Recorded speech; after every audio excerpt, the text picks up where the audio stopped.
Now there's one final principle I want to highlight before we start moving through history again, and that's something called the Hegelian Principle.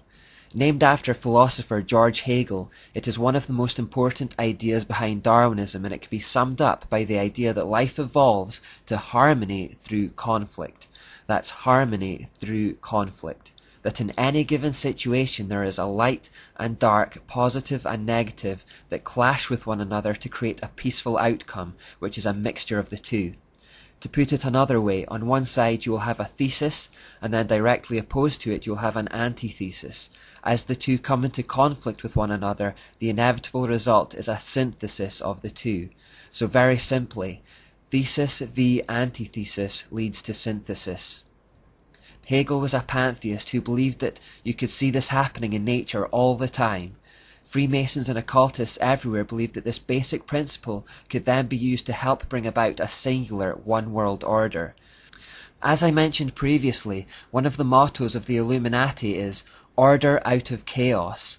Like eugenics, they attempted to artificially advance a process that they believed was already happening naturally. Because the goal of Satan was to reverse the scattering and fragmentation that had happened in Babylon to return the world to a singular system, the idea was to keep clashing opposing ideologies together to create conflict, which would eventually lead to peaceful solutions and unity, or synthesis in other words.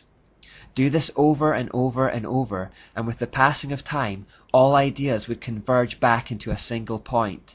So the idea of the Illuminati was to deliberately set up opposing ideas to one another in the knowledge that the conflict would eventually cause the two to compromise and reach a middle ground. British politics is a great example of the Hegelian principle in action. Originally there was a left-wing Labour Party and a right-wing Conservative Party, and they were very distinct and stood for very different ideas. Through the years of rubbing them up against each other, however, they have both now compromised and gradually moved into the centre ground, to the extent that the British public now has no real choice at the polling office. They are voting for basically the same ideas and the same party dressed in different colours. It's partly through the Hegelian principle that the world is gradually homogenizing and separate cultures are beginning to merge into one another. Sometimes the homogenization occurs naturally as the world gets smaller, and sometimes situations are deliberately manipulated and conflicts created to aid the progress towards a one-world order. Of course, where conflict between two opposing ideas is necessary to create a synthesis, bloodshed and violence has been encouraged by the elite. Remember, the Jesuits talked about stirring up conflict in places where there had been peace to further their cause. It's the same idea. The end justifies the means.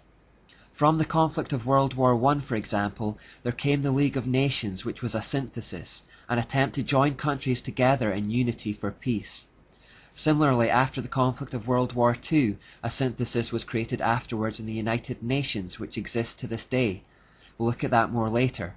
Wars are a win-win situation for the elite because they don't have to fight them personally, they help keep populations down, which is one of their main aims as we have already seen, and commercial enterprises often make a lot of money from them at the expense of taxpayers. And now, having taken the time to establish the principles of the Enlightenment and what they set out to achieve, we'll look at their first attempt at overthrowing monarchies and destroying Christianity, the French Revolution.